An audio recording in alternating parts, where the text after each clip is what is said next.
आज के इस वीडियो में हम बात करेंगे 5 म्यूचुअल फंड्स के एक ऐसे पोर्टफोलियो की जिसमें कोई भी इन्वेस्टर लॉन्ग टर्म के लिए अपनी इन्वेस्टमेंट्स कर सकता है बिना ज़्यादा रिस्क की टेंशन लिए, बिना मार्केट फॉल्स या मार्केट में जो वोलेटिलिटी होती है उसकी टेंशन लिए कि आज मार्केट कहाँ है, कल मार्केट कहाँ जा सकती है, वगैरह वगैरह। और इस पोर्टफोलियो के जरिए स्टेबल और कंसिस्टेंट रिटर्न्स भी जनरेट कर सकता है जो कि बहुत हेल्पफुल होते हैं लॉन्ग टर्म में पोर्टफोलियो की ग्रोथ के लिए। इन 5 म्यूचुअल फंड्स के साथ मैं बात करूंगा एक और इन्वेस्टमेंट की जो आपको मार्केट के किसी भी हाल में किसी भी कंडीशन में फिक्स रिटर्न्स दे सकती है 9% से लेकर 13.5% तक। तो आइए जल्दी से इन सभी चीजों को देख लेते हैं। मेरा नाम है रंजन और आप देख रहे हैं योर एवरीडे गाइड। तो वीडियो में सबसे पहले मैं म्यूचुअल फंड की कैटेगरीज की बात करूंगा, इन कैटेगरीज में एलोकेशंस की बात करूंगा कि एक अच्छे बैलेंस पोर्टफोलियो के लिए आपको किस कैटेगरी में एग्जैक्टली कितनी एलोकेशन रखनी चाहिए, क्योंकि इन्वेस्टमेंट्स में यही सबसे इंपॉर्टेंट चीज है। पता नहीं लोग क्यों म्यूचुअल फंड के नाम के पीछे लगे रहते हैं कि बस म्यूचुअल फंड के नाम उन्हें पता चल जाए।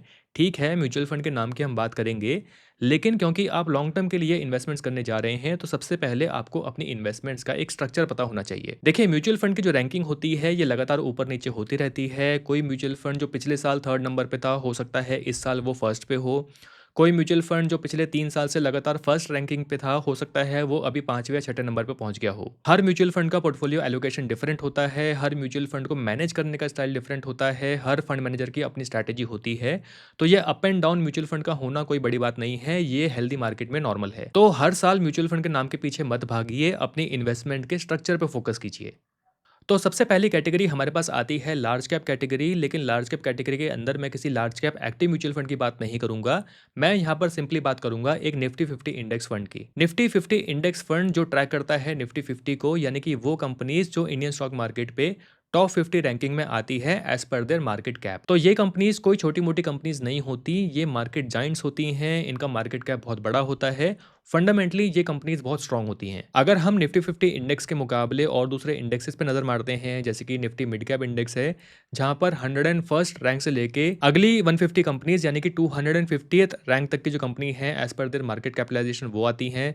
उसके बाद अगर हम स्मॉल कैप इंडेक्स की बात करते हैं तो वहां पर 251st रैंकिंग से लेके 500 जो रैंक है वहां तक की जो कंपनीज आती हैं वो सभी स्मॉल कैप इंडेक्स के अंदर आती हैं। तो Nifty 50 index compare to mid cap index और small cap index less volatile होता है, लेस अप एंड डाउन इसका मूवमेंट होता है। अब क्योंकि ये लेस वॉलेटाइल है तो आपका रिस्क भी यहाँ पर कम रहता है। यानी कि अगर हम एग्जांपल के लिए बात करते हैं मिड कैप की, अगर कभी मार्केट में फॉल आता है और मिड कैप फॉल करता है लेट्स से 8% या 10%, तो ऐसे केस में हो सकता है कि निफ्टी 50 जो इंडेक्स है ये फॉल करे खाली 2% या 3%। वहीं ऐसे केस में हो सकता है कि स्मॉल कैप इंडेक्स 15% या इवन 18% तक का भी फॉल दिखा सकता है। तो डायरेक्टली निफ्टी 50 इंडेक्स में अपनी इन्वेस्टमेंट्स करके आपका जो डाउनसाइड रिस्क है यहाँ पर वो कम रहता है। निफ्टी 50 इंडेक्स की अगर हम लास्ट 5 ईयर्स की परफॉर्मेंस की बात करते हैं तो लास्ट 5 ईयर्स यानी कि 2020 से लेकर 2025 तक की अगर हम बात करते हैं तो इंडेक्स का जो लेवल है उसमें जो चेंज हमें देखने को मिला है वो लगभग 13,600 से लेकर 26,000 का लेवल हमें देखने को मिला है रिसेंटली। और सीएजीआर की अगर हम बात करते हैं तो लास्ट 5 ईयर्स का सीएजीआर इसका गया है लगभग 15.4% का। वहीं अगर हम 10 ईयर्स की परफॉर्मेंस की बात करते हैं यानी कि 2015 से लेकर 2025 तक,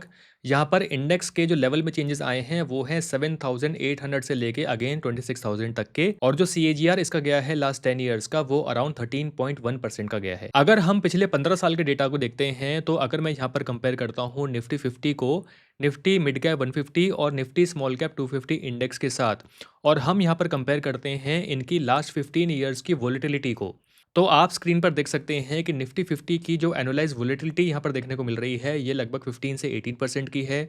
निफ्टी मिड कैप 150 की वोलेटिलिटी है 19% से लेकर 22% की, और निफ्टी स्मॉल कैप 250 इंडेक्स की वोलेटिलिटी सबसे हाईएस्ट है जो कि है 24% से लेकर 28% की। लास्ट 15 ईयर्स के सीएजीआर आप यहाँ पर देख सकते हैं। मैं यहाँ पर सीधे बात करता हूँ मैक्स ड्रॉ डाउन की, यानी कि वर्स्ट मार्केट फॉल जो हुए हैं उनमें यहाँ पर कितना ड्रॉ डाउन देखने को मिला है। तो निफ्टी 50 जो कि लार्ज कैप इंडेक्स है इसका ड्रॉ डाउन यहाँ पर देखने को मिल रहा है 32.5% का, जो कि 2020 में आया था। वहीं अगर हम निफ्टी मिड कैप की बात करते हैं तो यहाँ पर ड्रॉडाउन 42% का देखने को मिल रहा है, और निफ्टी स्मॉल कैप में ड्रॉडाउन यहाँ पर 48.7% का देखने को मिल रहा है। तो इस डेटा को देख के ही आप यहाँ पर क्लियरली अंदाजा लगा सकते हैं कि आपका जो रिस्क है वो किस इंडेक्स में कम रहता है। निफ्टी 50 में अगर मैं एलोकेशन की बात करता हूँ तो आप अपने टोटल पोर्टफोलियो का 20% एलोकेशन निफ्टी 50 इंडेक्स फंड में कर सकते हैं। निफ्टी 50 के बाद आता है वैल्यू या फिर कॉन्ट्रा फंड्स। वैल्यू फंड्स और कॉन्ट्रा फंड्स दोनों ही म्यूचुअल फंड की दो डिफरेंट कैटेगरीज हैं। वैल्यू फंड्स वो फंड्स होते हैं जो उन कंपनीज के स्टॉक्स में अपनी इन्वेस्टमेंट्स करते हैं जो स्टॉक्स अभी अंडर वैल्यूड हैं, लेकिन उनके अंदर पोटेंशियल है फ्यूचर में ग्रो करने का। वहीं कॉन्ट्रा फंड्स की जो इन्वेस्टमेंट अप्रोच है वो वैल्यू फंड से थोड़ी सी डिफरेंट है, यानी कि कॉन्ट्रा फंड्स में उन स्टॉक्स में इन्वेस्टमेंट्स की जाती हैं जो स्टॉक्स फॉर पर्टिकुलर रीजन अभी के टाइम पे अच्छा परफॉर्म नहीं कर रहे हैं, लेकिन फंडामेंटली अच्छे हैं। मे बी वो स्टॉक अभी अच्छा परफॉर्म ना कर रहा हो क्योंकि ओवरऑल मार्केट का जो वो पर्टिकुलर सेक्टर है वो डाउन है, उसकी डिमांड अभी कम है, या फिर कोई स्टॉक ऐसा है जो पिछले कुछ समय से हाईली ओवर वैल्यूड था, अभी उसमें करेक्शन देखने को मिल रहा है, लेकिन क्योंकि फंडामेंटल्स अच्छे हैं तो फ्यूचर में ये स्टॉक अच्छी परफॉर्मेंस दे सकता है। तो जनरली उन स्टॉक्स को चूज करके पोर्टफोलियो में रखा जाता है जो स्टॉक्स अभी इन्वेस्टर्स नेग्लेक्ट करके बैठे हुए हैं।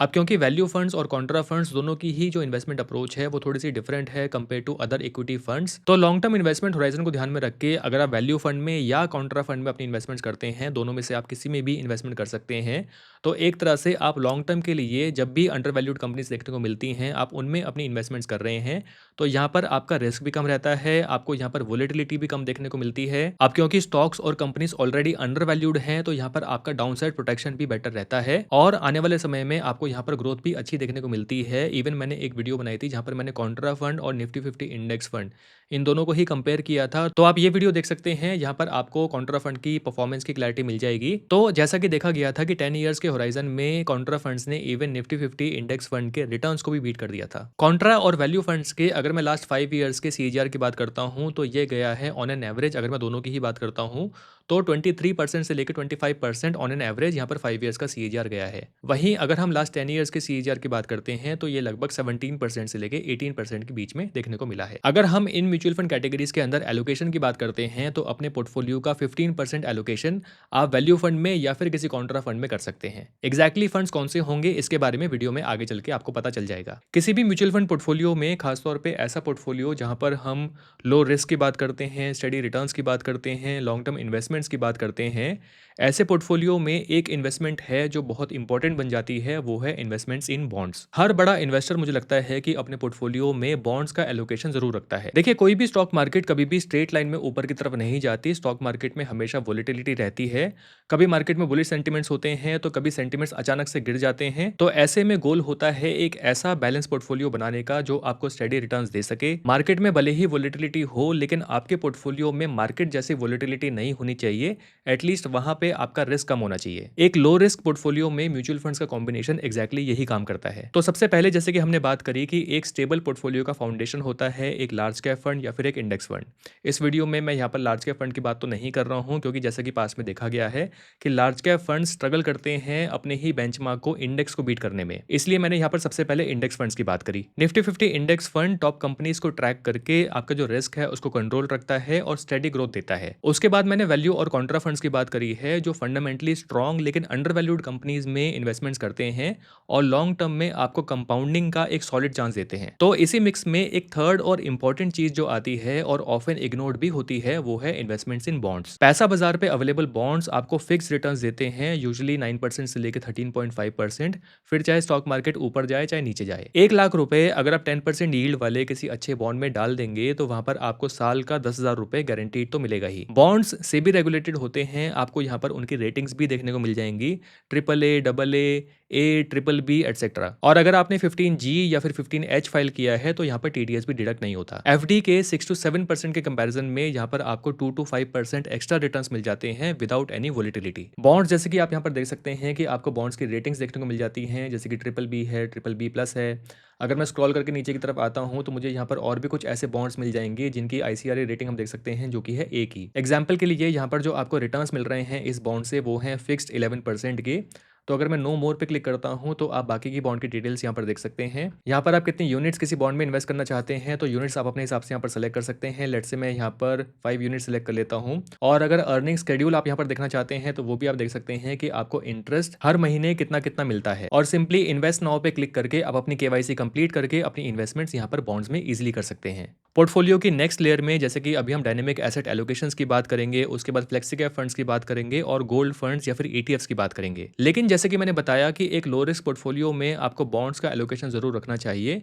तो एक स्टेप आपको यहाँ पर मिस नहीं करना है कि पैसा बाजार पर जाकर आपको अपनी केवाईसी और पैन वेरिफिकेशन कंप्लीट करना है। ये प्रोसेस सिर्फ एक बार होता है और कुछ ही मिनट्स लगते हैं। उसके बाद आप इजीली किसी भी बॉन्ड में अपनी इन्वेस्टमेंट्स कर सकते हैं। इसका लिंक आपको वीडियो के डिस्क्रिप्शन और मेरे पिन कमेंट में मिल जाएगा। थर्ड कैटेगरी हमारे पास आती है dynamic asset allocation funds, also known as balance advantage fund. तो इस कैटेगरी में आने वाले फंड्स आपको दोनों ही नाम से मिल जाएंगे, या तो बैलेंस एडवांटेज फंड होगा या फिर फंड के आगे लिखा होगा डायनेमिक एसेट एलोकेशन फंड। दोनों ही सिमिलर होते हैं, दोनों की ही इन्वेस्टमेंट स्ट्रेटजी सेम होती है। बेसिकली इन फंड्स में फंड मैनेजर्स यहाँ पर ऑटोमेटिकली एडजस्ट कर सकते हैं allocation between equity and debt. अगर मार्केट हाई है, ओवर वैल्यूड है, तो ऐसे में फंड मैनेजर्स उनके अंदर का जो इक्विटी एलोकेशन है उसको कम कर देते हैं और डेट एलोकेशन को यहाँ पर बढ़ा देते हैं। वहीं मार्केट अगर लो है या फिर अंडर वैल्यूड है तो ऐसे में इक्विटी एलोकेशंस बढ़ा दिया जाता है और डेट एलोकेशंस को कम कर दिया जाता है। तो आपका जो रिस्क है इन म्यूचुअल फंड के अंदर वो किसी भी मार्केट कंडीशन में सही रहता है, बैलेंस रहता है। बहुत हाई रिस्क आपके पोर्टफोलियो पे कभी भी नहीं रहता। इस कैटेगरी से मिलने वाले अगर मैं लास्ट 5 ईयर्स के CAGR की बात करता हूँ तो यहाँ पर 13% से लेकर 20% तक की रेंज देखी गई है।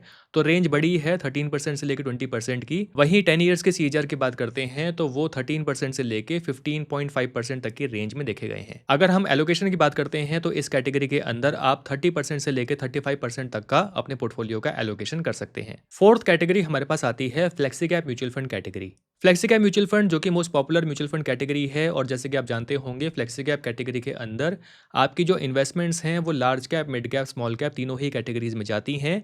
और फंड मैनेजर के पास यहाँ पर फुल फ्लेज फ्रीडम होता है कि वो as per market condition, as per their choice preferences यहाँ पर लार्ज कैप, मिड कैप और स्मॉल कैप में कितनी भी एलोकेशन कर सकते हैं। लेकिन जनरली जैसा कि देखा गया है, क्योंकि फंड मैनेजर्स को भी इन्वेस्टर्स का जो रिस्क है उसको यहाँ पर कम रखना होता है, इसलिए most of the allocation flexi cap mutual funds के अंदर लार्ज कैप कैटेगरी के अंदर देखी जाती है, उसके बाद मिड कैप कैटेगरी के अंदर, और सबसे कम एलोकेशन यहाँ पर स्मॉल कैप कैटेगरी के अंदर देखी जाती है। तो अगर हम रिस्क की बात करते हैं तो रिस्क यहाँ पर आपका ऑटोमेटिकली ही मैनेज रहता है। अगर आप एक अच्छे फ्लेक्सी कैप म्यूचुअल फंड में अपनी इन्वेस्टमेंट्स करते हैं तो आपका एलोकेशन यहाँ पर ऑटोमेटिकली ही बैलेंस रहेगा। आपका लार्ज कैप एलोकेशन ज़्यादा होगा, मिड कैप कम होगा और स्मॉल कैप सबसे कम होगा।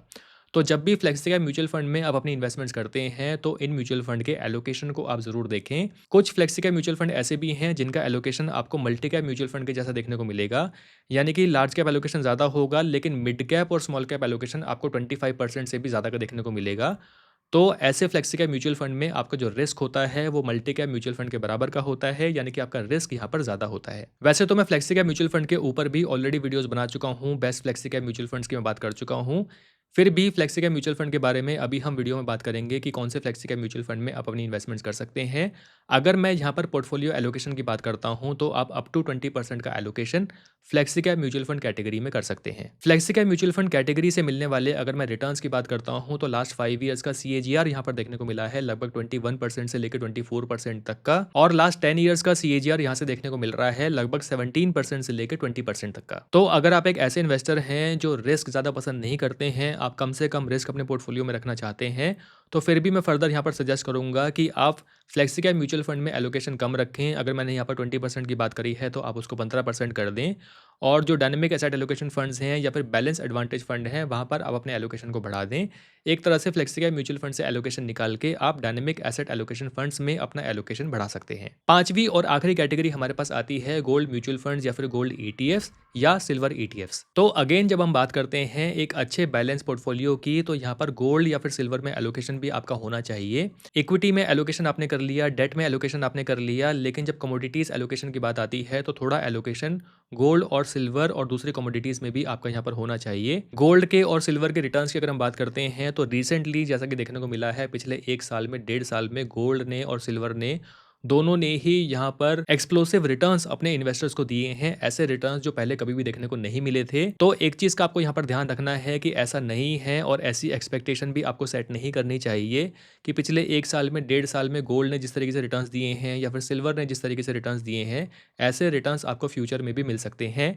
ऐसा आपको नहीं सोचना चाहिए। गोल्ड और सिल्वर इन्वेस्टमेंट्स हमेशा से ही एज अ हेज काम करते हैं इक्विटी इन्वेस्टमेंट्स के साथ। अब इन दोनों में जो रिलेशन देखा जाता है, यानी कि इक्विटी मार्केट के अंदर और गोल्ड या सिल्वर की अगर हम बात करते हैं तो इनका रिलेशन हमेशा इनवर्स होता है। अगर इक्विटी मार्केट ऊपर जा रही है तो आप देखेंगे कि गोल्ड के प्राइसेस आपको थोड़े से नीचे जाते हुए दिखाई देंगे, या फिर अगर इक्विटी मार्केट में लगातार बड़े करेक्शंस देखने को मिल रहे हैं, लगातार प्रॉफिट बुकिंग देखने को मिल रही है, तो आप देखेंगे कि गोल्ड और ईटीएफ की जो वैल्यूएशन है वो अपने आप से इंक्रीज कर जाती है, उनके प्राइसेस हायर साइड पे पहुंच जाते हैं। फिर भी लॉन्ग टर्म इन्वेस्टमेंट पर्सपेक्टिव से देखा जाए तो गोल्ड और सिल्वर दोनों ही इन्वेस्टमेंट्स अपने आप में काफी अच्छी इन्वेस्टमेंट्स हैं, स्टेबल इन्वेस्टमेंट्स हैं। आपको यहाँ पर रिटर्न्स भी स्टेबल मिलते हैं, कंसिस्टेंट मिलते हैं। अगर हम पिछले 1 साल की या फिर 1.5 साल की गोल्ड की परफॉर्मेंस को नहीं देखते हैं, उसको हटा देते हैं, तो फिर भी आप देखेंगे कि गोल्ड के अंदर जो ऑन एन एवरेज रिटर्न्स देखने को मिले हैं वो यही कोई 7% से लेके इवन 10 या फिर 12% तक के रिटर्न्स भी देखने को मिले हैं। गोल्ड म्यूचुअल फंड के लास्ट 5 ईयर्स के सीएजीआर की अगर हम बात करते हैं तो ये लगभग 20% का देखने को मिला है, और लास्ट 10 ईयर्स का सीएजीआर लगभग 17% के आसपास देखने को मिल रहा है। अगर मैं एलोकेशन की यहाँ पर बात करता हूँ तो आपको बहुत ज्यादा एलोकेशन कभी भी गोल्ड या फिर सिल्वर ईटीएफ में या फिर म्यूचुअल फंड्स में नहीं रखना चाहिए, क्योंकि गोल्ड इन्वेस्टमेंट्स के साथ ऐसा भी देखा गया है कि 5 साल तक या इवन 8 साल तक भी गोल्ड के प्राइसेस में कुछ भी चेंजेस देखने को नहीं मिले हैं। मतलब अगर मैं पहले के डेटा की बात करता हूँ तो ऐसा भी पीरियड गया है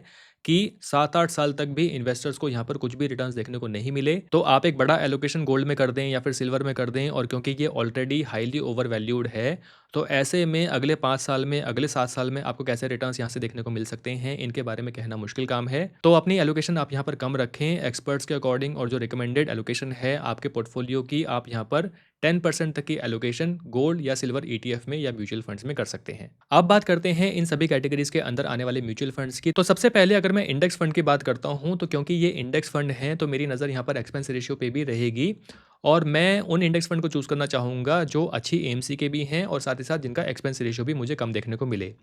तो सबसे पहले अगर मैं यहाँ पर बात करता हूँ तो नावी निफ्टी 50 इंडेक्स फंड है, इसका एयूएम अच्छा है, इसके अंदर आप अपनी इन्वेस्टमेंट्स कर सकते हैं। इसका जो एक्सपेंस रेशियो देखने को मिल रहा है वो है 0.06% का। उसके बाद आता है Nippon India Nifty 50 index plan, इसका एक्सपेंस रेशियो है 0.07% का। बंधन निफ्टी 50 इंडेक्स फंड है, इसमें भी आप इन्वेस्टमेंट कर सकते हैं, 0.1% इसका एक्सपेंस रेशियो है। अगर आप बड़ी एएमसीज के साथ जाना चाहते हैं तो एचडीएफसी निफ्टी 50 इंडेक्स फंड, इसका एक्सपेंस रेशियो थोड़ा हायर साइड पे है, 0.2% का। ICICI prudential Nifty 50 index fund, इसका एक्सपेंस रेशियो है 0.19% का। और जैसे कि मैंने बताया कि क्योंकि इंडेक्स फंड्स हैं तो इनके रिटर्न्स आपको सिमिलर से ही देखने को मिलेंगे, कुछ खास रिटर्न्स में डिफरेंसेस आपको देखने को नहीं मिलेंगे। तो इनमें से किसी भी एक निफ्टी 50 इंडेक्स फंड के साथ आप जा सकते हैं। इंडेक्स फंड के बाद अगर मैं वैल्यू और कॉन्ट्रा फंड की बात करता हूं तो सबसे पहले वैल्यू फंड को देखते हैं। तो वैल्यू फंड के अंदर आपके पास आईसीआईसीआई प्रूडेंशियल वैल्यू फंड एक अच्छा फंड है। लास्ट 10 ईयर्स का सीएजीआर इसका गया है 16.83% का। उसके बाद बंधन वैल्यू फंड की बात करते हैं तो ये भी अच्छा फंड है, इसके लास्ट 10 ईयर्स का सीएजीआर गए हैं 17.07% के। वहीं अगर हम कॉन्ट्रा फंड की बात करते हैं तो कॉन्ट्रा फंड के अंदर, जैसे कि मैंने अपनी वीडियो में भी इसके बारे में डिस्कशन किया था, ये है एसबीआई कॉन्ट्रा फंड। एयूएम भी इसका अच्छा है और लास्ट 10 ईयर्स के सीएजीआर इसके गए हैं 17.43% के। और एसबीआई कॉन्ट्रा फंड के बाद अगला फंड आता है कोटक कॉन्ट्रा फंड, और इसका सीएजीआर गया है 18.23% का। उसके बाद हाइब्रिड कैटेगरी के अंदर अगर मैं बैलेंस एडवांटेज फंड की बात करता हूँ और डायनेमिक एसेट एलोकेशन फंड्स की बात करता हूँ, तो यहाँ पर आप देख सकते हैं कि यहाँ पर जो अच्छे फंड्स हमें देखने को मिल रहे हैं। अगर मैं बात करता हूँ एचडीएफसी बैलेंस एडवांटेज फंड, तो ये अपने आप में काफ़ी अच्छा फंड है।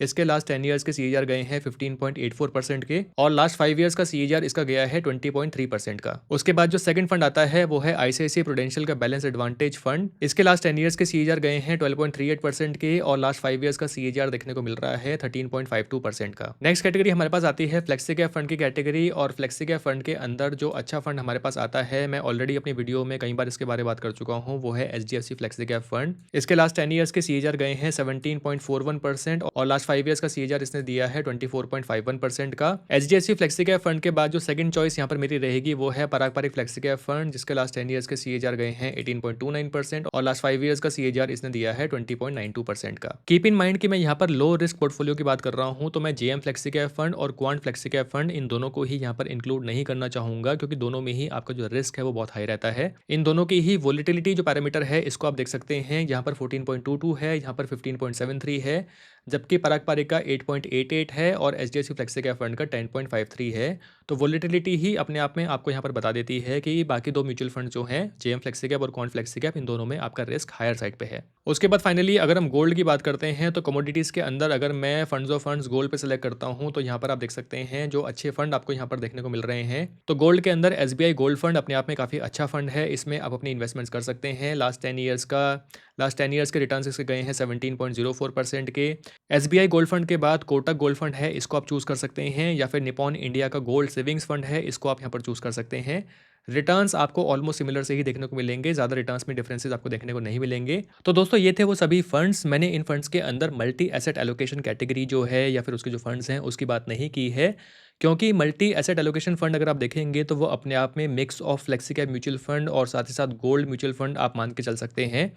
तो अब क्योंकि हम फ्लेक्सी कैप म्यूचुअल फंड में और गोल्ड म्यूचुअल फंड में इंडिविजुअली अलग अलग अपनी इन्वेस्टमेंट्स कर रहे हैं, तो मल्टी एसेट एलोकेशन फंड को यहाँ पर इंक्लूड करने का रीज़न मुझे समझ में नहीं आया, तो इसलिए मैंने आज के इस वीडियो से उस कैटेगरी को बाहर रखा है। हाउ एवर अगर आप फ्लेक्सी कैप फंड में या फिर गोल्ड फंड में अपनी इंडिविजुअल इन्वेस्टमेंट नहीं करना चाहते हैं, तो आप किसी अच्छे मल्टी एसेट एलोकेशन फंड में भी अपनी इन्वेस्टमेंट्स कर सकते हैं।